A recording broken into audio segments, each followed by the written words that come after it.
Halloween isn't just about candy and costumes. It's also the night when darkness hides the worst things people are capable of doing to one another. Welcome to your channel name, the place where true horror stories are told in the most haunting and honest way. Tonight you'll join me as we step into 3 terrifying tales that took place on Halloween night, where not everyone behind a mask is harmless. And the knocks at your door might just be an invitation into a fear you can't escape. Turn off the lights, put on your headphones, and make sure you're somewhere safe. Story 1. The House of Light and 6 Men. Sometimes the scariest thing on Halloween isn't the costumes. It's the real eyes watching you from a place that seems completely harmless. I still remember that Halloween. I was 15 out trick-or-treating with my cousin Jack, same age as me. Yeah, I know we were a bit too old for it, but who says no to free candy? The streets were packed. Little kids running around in costumes, excited by the glowing decorations. But Jack had other ideas. He nudged me and said, "Let's hit the houses no one's lining up for. It'll be faster." So we changed course toward the quieter houses. The ones with just the porch light on. No decorations, no sounds, just light. We rang the doorbell at one of those houses. It looked plain, just a single glowing porch light. The door opened almost instantly. An older man stood there. No smile, no words. He just opened the door wide. And right then, I felt a chill down my spine. Behind him in the shadowy room stood 5 other men. None of them spoke. They just stood and stared. The old man reached out with a bowl of candy and dropped a few pieces into our bags. Then he looked at Jack and asked, "What's your name?" Jack blurted out a fake one and quickly muttered thanks before turning around. I followed a little faster than usual. Once we'd gotten a few houses away, we both said it at the same time.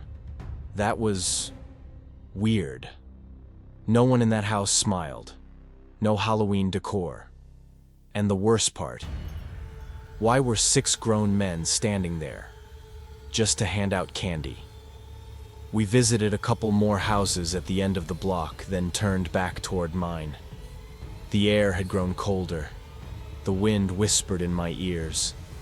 I glanced back toward that strange house just in time to see a car pulling out of the driveway. It was driving slowly. Very slowly. Heading the same direction we were walking. As it got closer, I saw the driver clearly. It was the old man who gave us the candy. In the passenger seat, a dark figure. I couldn't make out the face, just the outline of a body. Then, a second car followed. In it, one of the 5 men from inside the house. 2 cars. 2 faces we recognized. Both slowly rolling beside the curb where we were walking. My heart pounded. This wasn't a coincidence. They were following us. "Run!" I yelled to Jack. We turned hard at the corner and sprinted toward my house. As we neared home, I glanced over my shoulder. The first car had come to a stop, right in front of my house. We burst through the door, gasping for air, shouting to our parents. We pulled back the curtains to look outside. The car was still there, but 5 seconds later, it quietly pulled away, as if it had never been there at all.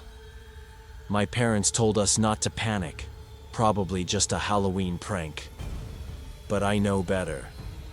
The way those 6 men stared at us, that wasn't the look of someone handing out candy. That night, I couldn't sleep. And then I realized something that chilled me even more. That house where 6 men stood in silence behind a glowing door was just 1 block away from mine. Story 2. The Mask and the Back Door. Some knocks at the door make you nervous, but a whisper from the window can stop your heart. I've never been a fan of Halloween. Honestly, I've always hated it. I was a lonely kid. No real friends at school. No one ever invited me to parties or costume nights. My parents were often away, and my older sister was off at college. That year, Halloween fell on a Friday. The night was quiet.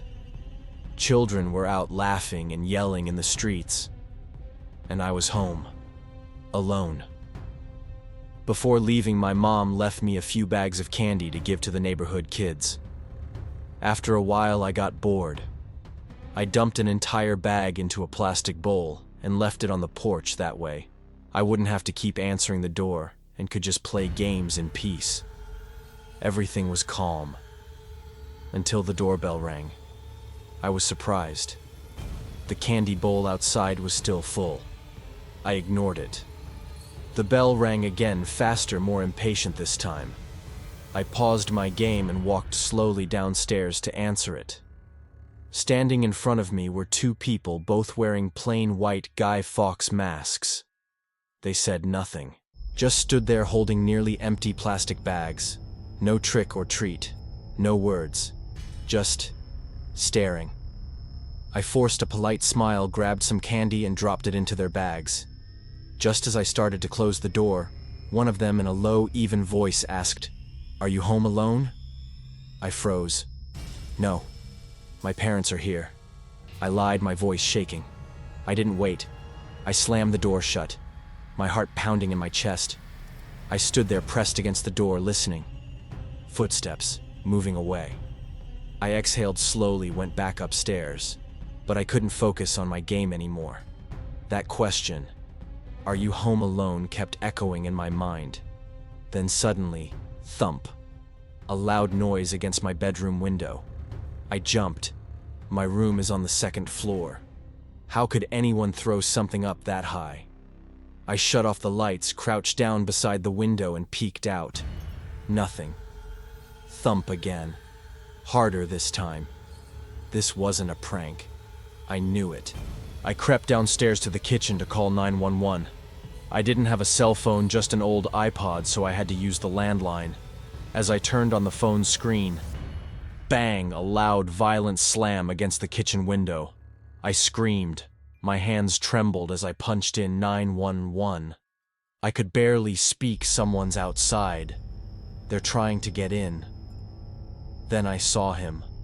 A man wearing the same white mask was standing just outside the back door. His hand was slowly, deliberately turning the doorknob. I sobbed into the phone, barely able to speak. I thought I was about to be attacked. And then I heard a voice. "Hey, is anyone home?" It was Chris, our next-door neighbor. I ran to the front door and flung it open. Chris stepped inside, wide-eyed and concerned. He had seen everything, the masked men lurking behind the fence, throwing rocks at my window, trying to sneak around the back. The police arrived not long after. The neighborhood was silent. The masked men, of course, were gone. That night, I stayed at Chris's house. My mom called in tears, full of regret for leaving me alone. But I can never forget it. The way they stood silently at the door. The way they watched the house. And that chilling question, "Are you home alone?" Story 3. The man in the Michael Myers mask. Sometimes the scariest part isn't the costume, it's the person behind the mask. My best friend Anthony and I had a tradition. We'd go trick-or-treating every Halloween even though we were already 12. Our parents always warned us to stay away from the old neighborhood behind the church. They said it was dangerous, and barely anyone lived there anymore. But that night, curiosity got the better of us, and we turned down that forbidden street. The first house we approached belonged to an elderly woman. She smiled sweetly and gave each of us a giant Hershey bar. Everything seemed normal. Until we got to the second house. Out of nowhere from behind the church, a man in a dirty jumpsuit came running at us, screaming like a madman. At first I laughed, I thought it was some Halloween prank. But then he grabbed my candy bag with real force. Anthony didn't hesitate. He swung his candy bag straight into the guy hard. It was so full, it knocked the man off balance. He staggered, then ran off into the dark. We stood there shaking, no idea what just happened. I pulled out my phone and called my mom to come get us. When we got home, we told our parents everything, but they just shrugged it off, said it was probably someone taking Halloween a little too far. By 10 p.m., it felt like the night was finally over. We were sitting in the living room when knock, knock, knock. My dad figured it was some late-night trick-or-treaters. He opened the door without a second thought. Standing there was a tall man, wearing a jumpsuit and a white Michael Myers mask. My dad froze. Then, trying to be polite, he gave him some candy. But the man didn't leave. He just stood there, still, staring, not into the house, at us. His eyes behind that mask felt like they were drilling into my skin. My dad finally shut the door, a bit unsettled. We tried to forget it, but at 1 a.m., another knock. This time I didn't go downstairs. Instead, I crept upstairs with Anthony, turned off the lights and peeked through the back window. And there he was, the man in the white mask, sitting on our backyard swing, gently swaying, staring straight into our room. I ran to my dad's room, panicking. He rushed to the window, but the man had already vanished. We tried to calm down, tried to believe it was over. Then knock, knock, knock, at the back door. My dad ran down and flung it open. No one. We went back upstairs, but just as we were catching our breath, my mom screamed. A sound I'll never forget. We ran to her room, and there he was, Michael Myers, standing at the foot of the bed, staring at my mother. My dad lunged at him. They wrestled. Anthony and I ran to call the cops. When the police arrived, he was gone, escaped through the window. All that remained was a trail of blood from my dad's nose, and my mother sobbing in shock. He didn't steal anything. He didn't say a word. He just stood there, watching, existing. Since that night, I've never gone trick-or-treating again.